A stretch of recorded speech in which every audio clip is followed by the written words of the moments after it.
Okay, traders, what's going on, everybody? It is Monday, June 5th. I hope everybody had a good Monday today. A bit of a slower day in the markets like we were anticipating. Markets were red 0.19%, down about 82 cents or so. Final print came in at 427.10.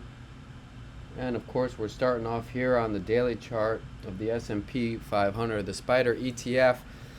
But before we get into it, this video is for entertainment and educational purposes. Please, if you're enjoying the content, don't forget to subscribe to the channel. We would really appreciate it. Smash that like button. Give it a nice wet kiss. Really helps the channel out with the YouTube algorithms. And don't forget to turn on that notification bell so that way you are up to date with all our latest content about the markets and trading. So with that being said, yeah, quiet day in the markets, okay, and we were ready for this. We were anticipating a slower type day with the fact that we were coming into Monday and we had two massive trend days up, and on the weekend video we were talking about that breadth consolidation, volatility compression, whatever you want to call it. The market only has two phases, right? Trend and consolidate. And now I think we're entering a little bit more of that consolidation mode. So we did pretty much print an inside bar here on the daily. We tried to get up a little bit above this level that we were looking at, real close to that 430 area, but was unable to break out. Now we want to watch here, to see if we get some type of a bull flag formation. We stay up here, flagpole, and we just kind of chop around here in this area. And then we build up that steam to make the push higher. We are still, again, above value, same old song and dance.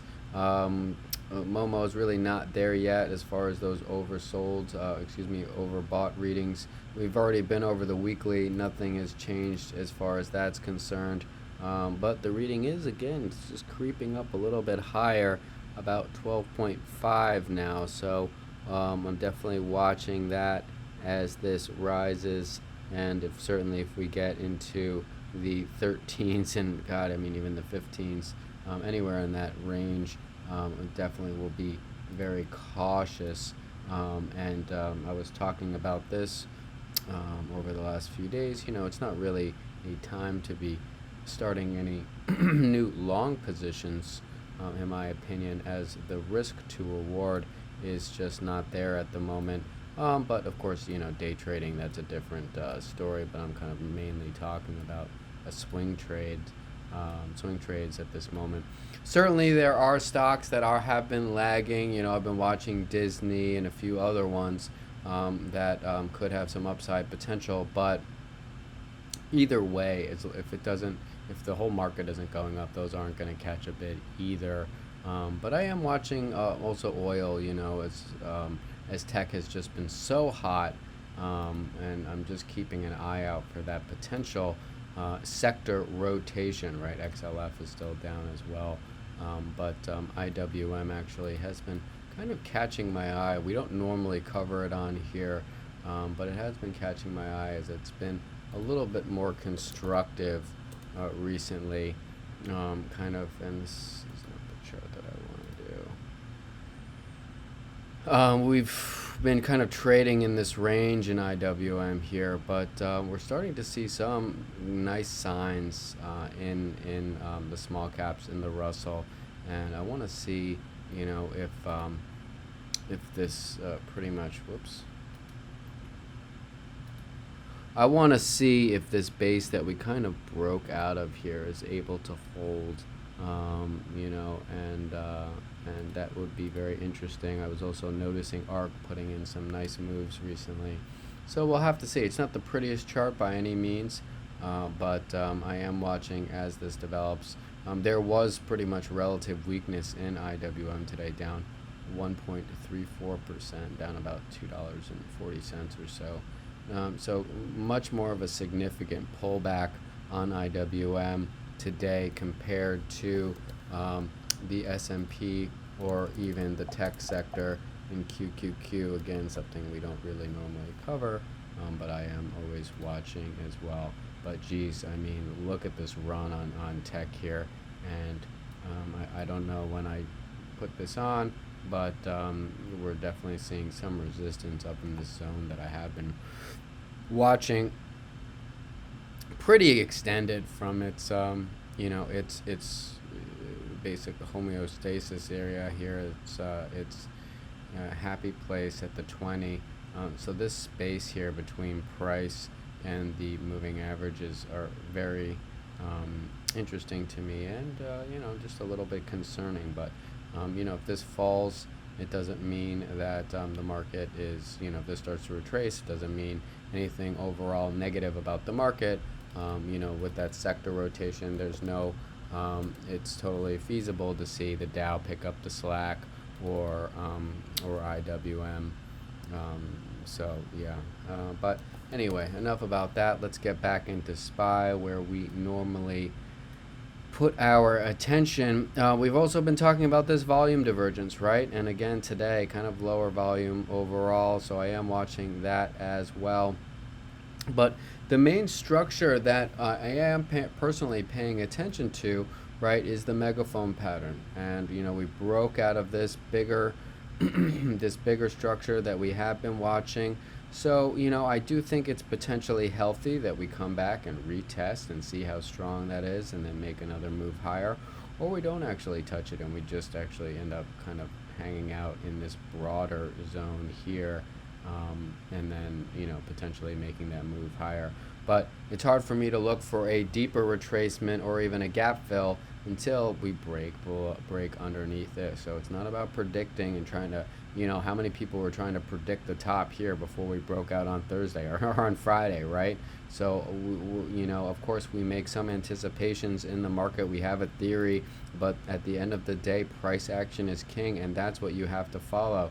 So for me, I can't really talk about getting into any puts or anything, at least at this time, until I see some other signs in the market that might lead me to take a stab at a direct short.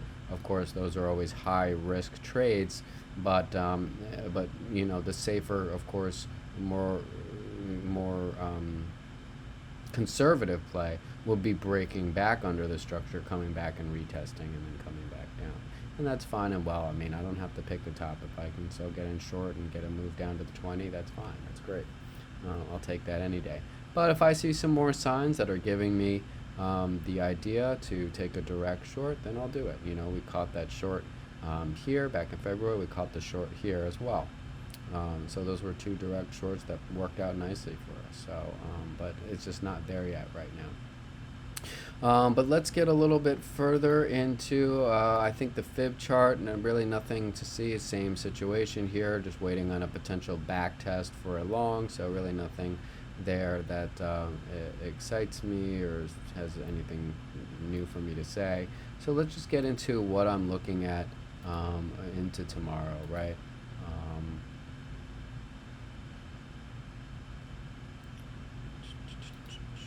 Okay, this is cool.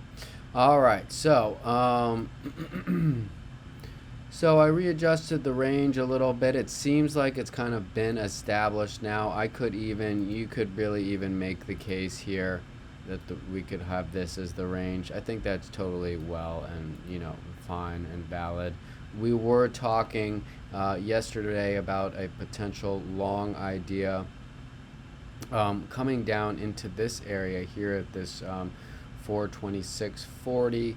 It wasn't anything spectacular, but you could have gotten a really nice scalp on this trade, and it was defended again for a second time. Not as a powerful buy reaction the second time around, but that was a nice direct long there that ended up holding up pretty nicely, testing this liquidity of this 9:30 opening candle from yesterday. But I'm also, and the reason that although this has been the established range, we're still in an uptrend, right? And I'm watching the high of this 10 o'clock candle. So that's really going to be a strong area as well at this 425.80 zone. So although for me, technically this has been the range now that's been established, since this is could quite possibly be a strong support area as well. I just want to just extend that range to here, and I'd feel a little bit more comfortable with that personally. But having the range be here, just at this 426.40 area, that's totally valid as well. But for me, this is just kind of what I would like to do overall. We had a just nice consolidation in the overnight session, right? We held and then we moved up higher. A little bit of inconsistent price action here at the open. We came up, came back down, then we came back up and retraced. I believe there was some data at 10 o'clock here as well that kind of did this in the market. I did an overnight long on futures here. Somewhere in this area. I think it was 42.83, I believe, and I mostly ran it nearly to the top. Didn't quite get all the way there. I think I got most out at 43.05. I was really looking for that 43.10, but we didn't get there today. Of course, we did have the Apple conference today, and it was a pretty typical sell the news type of event.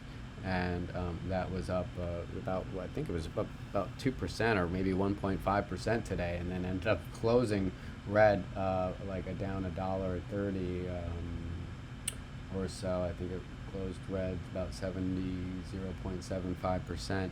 So that was a pretty typical thing, and that also helped drive down the market today. But you can see a lot of kind of inconsistent price action. We had a decent trend for a while, but nice reversal there as the markets kind of really put in a rising wedge right into this area, and then boom, and came down, broke the trend here, and then sold off. So however you want to look at it, it was still basically nothing really happened in the market, but some decent opportunities right in the long and the short. So both sides had a little opportunity today to get paid.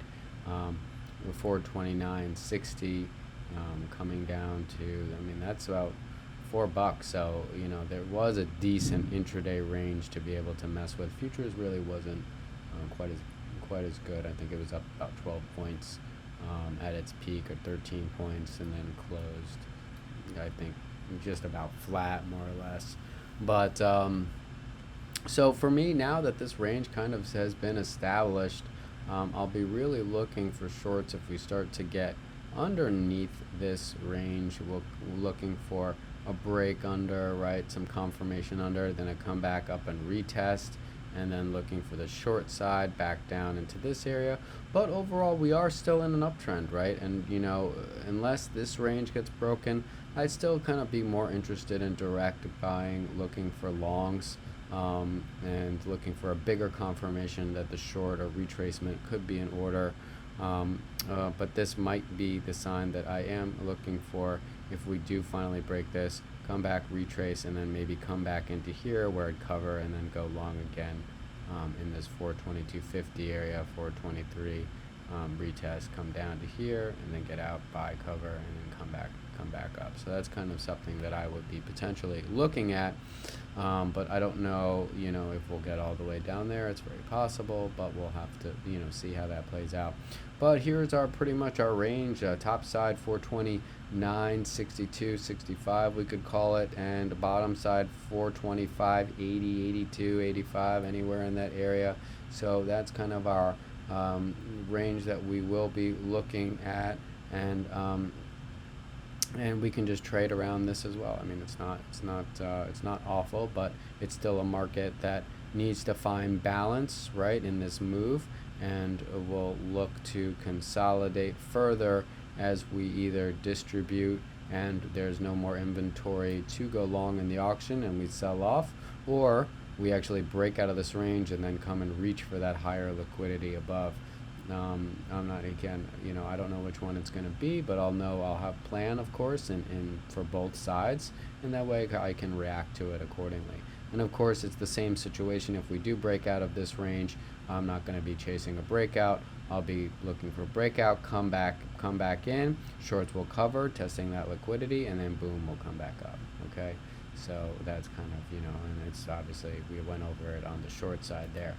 Let's just look at the fibs really quickly, a little bit more in depth here. I did not switch this yet for the new swing high, but even more confirmation. Now this was an area on the other chart here, the 422.86.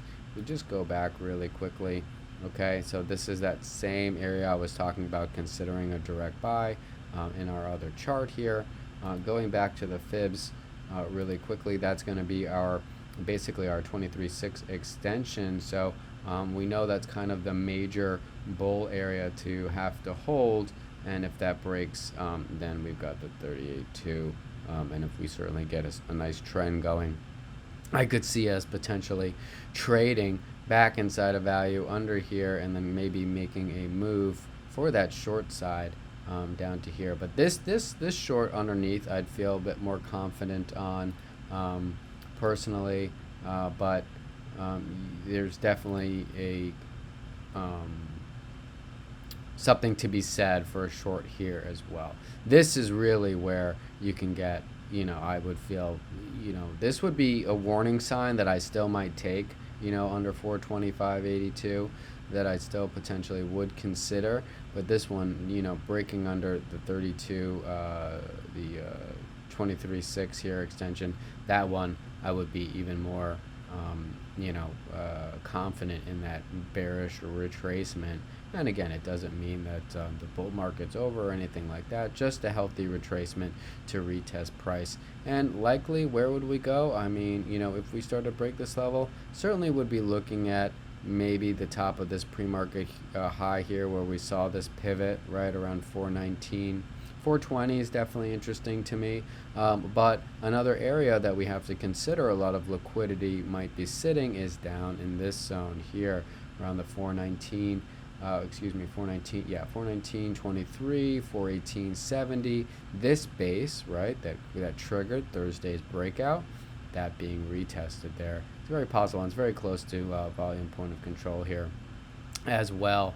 But this base also has got probably a lot of liquidity, a lot of orders still sitting in this zone. So if we do, and that also, you could see how much volume was traded as we got down into here, being that it's the point of control, that this could be another area. If we break under here, that as a ultimate target, and let's just see, 419.23, 418.72, let's just see if that lines up. It wouldn't surprise me if that lined up with the fib. Yeah, okay, so exactly, right? It lines up pretty much perfectly here at 419.19. So that is really a a nice double confluence of a potential long trade here if we do break down, and a potential target if we do end up starting to crack this 23.2, because as we were saying, there's tons of volume here, tons of liquidity, and then we come down, bounce back up, and then come back up higher. So I'm just going to watch, really watch the range, see how we develop. I'm still going to be in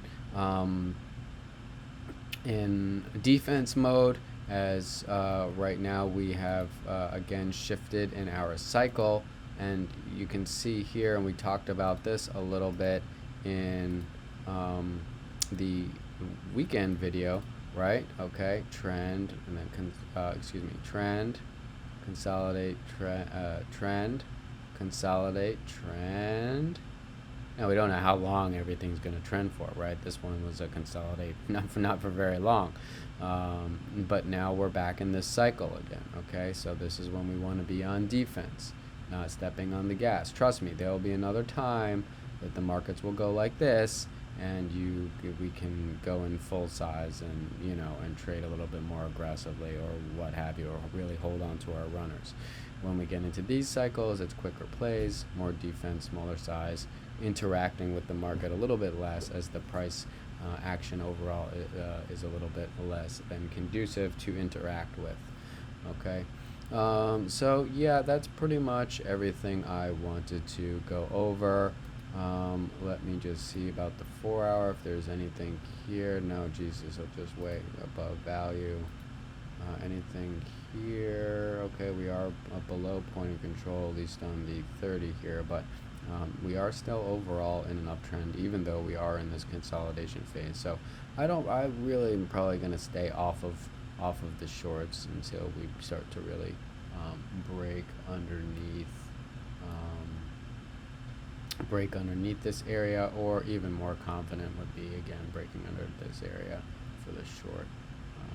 Is there a long I would take somewhere in this zone? I don't know. I mean, maybe, but you know, this lower volume node here, this gap is looking interesting to me, and if we do start to sell, it wouldn't be shocking to me to see this area here need to work itself out in the auction, kind of thicken itself up. So, and the only way that can happen is if we actually start to trade back in here, because this is a very sloppy volume profile, right? There's all this concentration up here, and then what happened here? I mean, you know, so definitely something in the volume profile structure that is just not the prettiest overall, and you can see it a little bit there. I mean, look at that. Ugh. So yeah, so I think that's about it. Again, I hope you enjoyed the video. Don't forget to like, share it on Twitter. I'll be posting it on Twitter as well. Don't forget to like the video on YouTube. Helps us out a ton. I hope you enjoyed the video. We're about 20 minutes in. If you made it this far, I love you. And have a good night.